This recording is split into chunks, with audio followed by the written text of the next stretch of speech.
Hey, hey, hey, my family. Welcome to Daddy's House. It's your girl, J Dad, aka J Leah.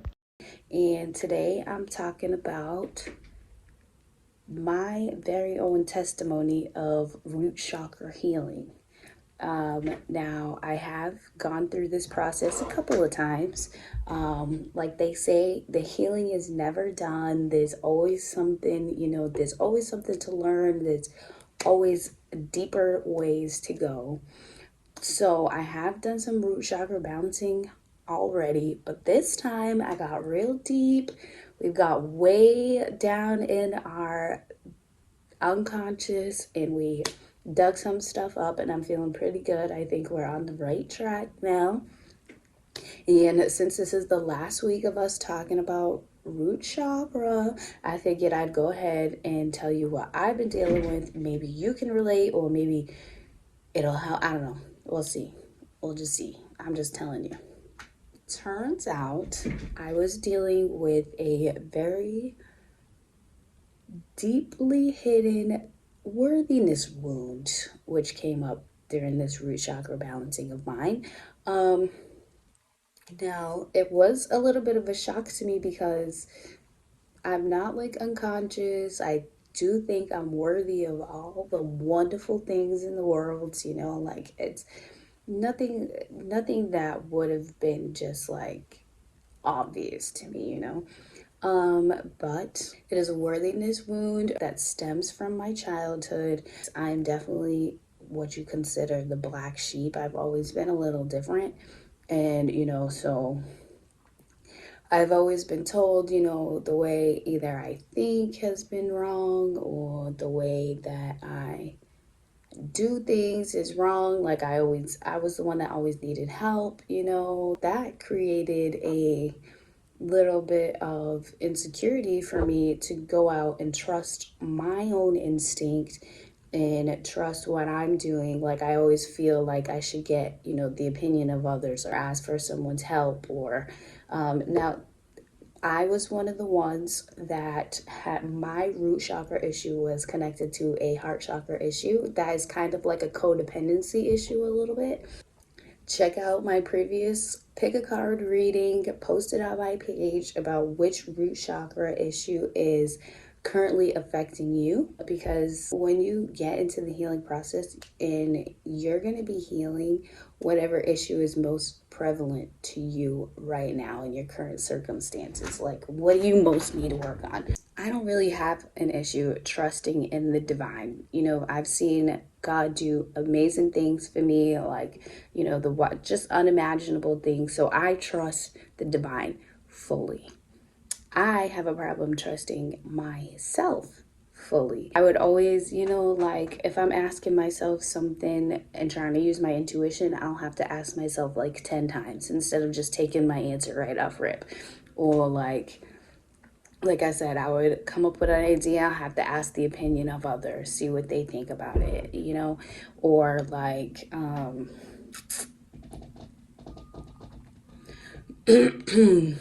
or if I'm asking for a sign, I'll ask for like 10 different signs, even though I know I saw that sign, the last sign you sent me, I know I saw it, but am I sure I saw it right? Am I sure I read that sign right? So now I'm a little more trustworthy in myself. And by the way, where I got like the full idea of it being a worthiness wound was a tarot reading that I watched for myself.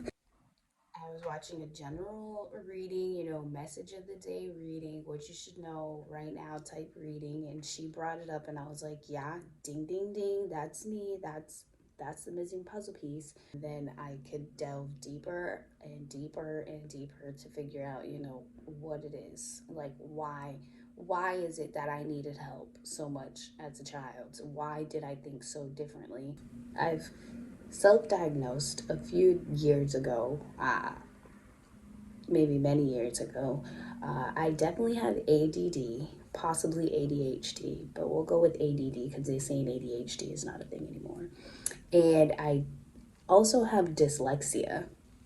So that would be the reason, that I always needed help. But when I was younger, we didn't know that. That was nothing that we were paying attention to. I just learned that like there was two different types of dyslexia. And I'm like, as soon as I heard, because I knew the dyslexia about reading from Disney Channel, and that's like way back when, I was like, yeah, I definitely have that. And then recently I heard that you can also have auditory dyslexia. And I'm like, ding, ding, ding, I definitely have that. Because sometimes when people talking to me, I have to be like, what did you just say? And I just completely heard them, all wrong. Or like when I'm going to speak, sometimes my words come out like backwards and all topsy-turvy. It's really crazy. So I had to kind of just like accept that part about me. So I had to just embrace the fact that and usually like I also self-medicate with that Marijuana, and it really helps. It really does help with my ADD for one, and my dyslexia. Like, and I have not been able, for the past few months, I have not been able to buy the Marijuana because I've been just on like a strict budget. So also in balancing these root chakra issues, I've had to I had so much just like debt racked up for my car. It's honestly a blessing that I didn't go to jail, because I had a suspended license in 2 states. In Massachusetts and New Hampshire, but I had a valid license in Florida, so that really helped me out a lot. But my license was suspended in 2 states, and then the stupid excise taxes and all kind of payments due that I just like I had a ticket back from 2019 that wasn't paid off. Another ticket, one of the tickets was from 2021 that wasn't paid off, so that was why my license was suspended. And I'm asking and praying for all this stability and money, so I can't have obviously outstanding payments, especially for my car, because I drive my car like every day almost. Well, not really, I am in the house a lot. Like, I'm honestly so grateful. I was fuming when I got pulled over, because when I got pulled over, the lady, she pulled me over for no reason. She just ran my plates. Like, I didn't make an illegal turn, I didn't run the red lights, I didn't run the stop sign, nothing. She was just fucking bored, and she ran my plates, and she saw some nonsense pop up. So I was like, but it did, it was a catalyst to me getting out of debt for that. And out of debt, I'm almost in the clear for all kinds of stuff, but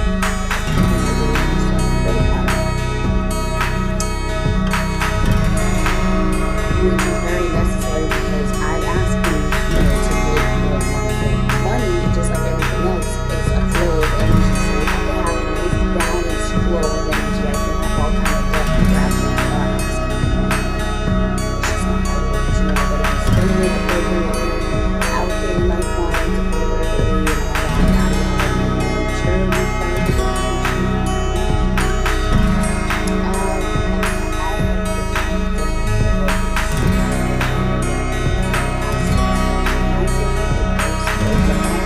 Quite literally have been living on it.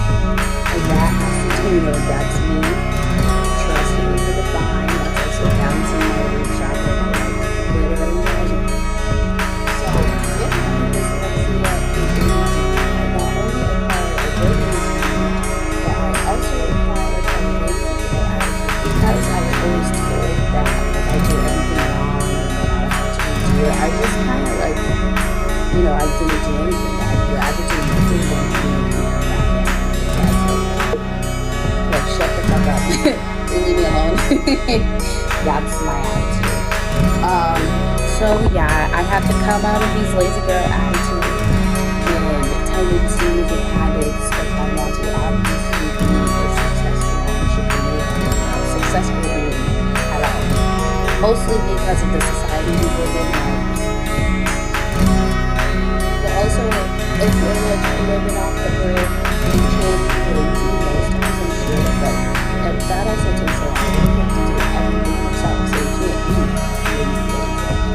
And like my main goal above everything else, aside from being like successful businesswoman, I want to be that nature archetype, like amazing, a nice, happy, clean home that people want to just come to and be a safe place for people. I want to cook all my foods from scratch, and I want to, I do want to be like the perfect housewife type of thing. Like that is a goal of mine.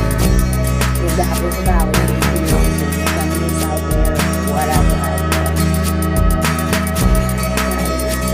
And so I also can't be lazy. I have to keep this house clean. I have to do the fucking dishes. Doing the dishes that way. The only thing in this world that I will say I hate, and I try not to say it, I hate, I have a kitchen in my own. I'm grateful I have it. At least, I have kitchen to clean, but I do hate it. And I think it has something to do with my ADD as well. Like just the dishes, steaming. I can do any other chore just fine. But just steaming in one spot and washing dishes is just too much. It's too much. Like I said, I have been like not able to self-medicate so just getting used to doing that all on my own. I've been doing it. Oh, and protecting myself in my space. I've also learned some lessons in that. I had to get rid of my cat. She has attacked me in a very badly infected. That's why I had to go to the hospital. I'll talk about that a little more in depth in another video too. But I had to get rid of that. They say that an easy way for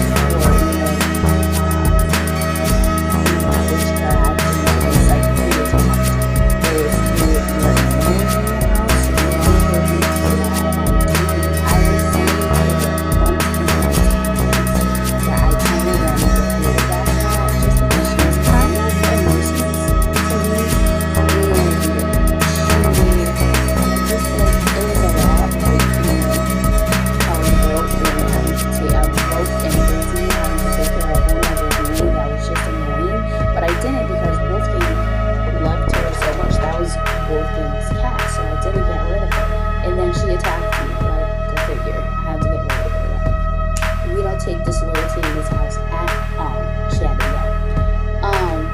I also, even though I have been the most broke I have ever been in the last 6 months, I have also decided to come off cash assistance because one of my top goal above all else is to completely exit the matrix and no longer live by the system. But you can't do that if you're dependent on the system. So like I said, I've been living on a prayer, because you don't see a lot of single poor moms being stay-at-home moms homeschooling their children. So the cash assistance from the state was a really big help, I'm not gonna lie. And I do think that if you are in a situation where you need it, don't feel ashamed to go get on it, you know what I'm saying? But at the stage of where I'm at and what I'm trying to do, I had to get off of it because it is a system. I do think it is a system that kind of perpetuates being down and stuff. Like, they want to keep you don't make enough to get ahead. Like you get enough to stay afloat, but you don't get enough to get ahead. And then they also they put you in the court system. You have to go for child support. Like, I don't want my kid in these hospitals. I don't want my kid in the schools. I definitely for surely don't want my kid in the child support system. And also, I just started getting back on good terms with my kid's father. So to maintain that and keep that going, it was something that I had to do for us. And also, coming off the system was also me putting my trust in my relationship with my kid's father, because you don't know, and this is something we'll also talk about later more in depth, but we didn't have a good relationship for years. I also had a little love affair that was linked to my healing process and balancing my root chakra and my worthiness wound. I met this guy. I really liked him. He checked like most of all the boxes. And then, of course, he is not ready for commitment. He has his own healing he needs to do. Like, literally, he has abandonment issues, attachment issues, all kind of stuff that he needs to heal. A little bit of a narcissist, but I really liked him. Like, even though he doesn't want to be in a commitment, of course he, still wants to hit me up. Of course he still wants to hang out, because I'm me. Like, you don't just let this go easily. But I had to just let it go. Like, I have to stand strong. I cannot put up with that, because I'm trying to find my husband. You know what I mean? Maybe before, like, I am not one who would shy away from a situationship or friends with benefits type situation before I healed my own attachment issues and my own bit, and before I was ready to be in a commitment. But now that I am, I just can't put up with that anymore, and I had to just what a tough situation. But I'm doing pretty good. I think I'm pretty proud of myself. So I forgot to record my concluding statements and outro type thing, because Wolfgang woke up and I had to get him his breakfast. But I want to remind you that balancing your root chakra helps ground you into the 3D. And doing so for me this last time, I definitely see the difference in being able to get on a routine, like a nighttime routine and a daily routine, which of course I need to get my life better organized and situated. I've never been the type to do that. I'm mostly like water and fire signs in my chart, so I'm very more spiritual in essence and not really like a grounded person. The 3D is a struggle for me, but I am finding it easier to deal with these days. And I'm way more confident in my own ability to do all the things that I want to do here in this world. I hope that somebody out there finds this video helpful and applicable to their own lives, or relatable in some way. And if you enjoyed this video even a little bit, please feel free to subscribe to my channel and visit me back here anytime you like. Happy healing, family. Love you lots. See you next time.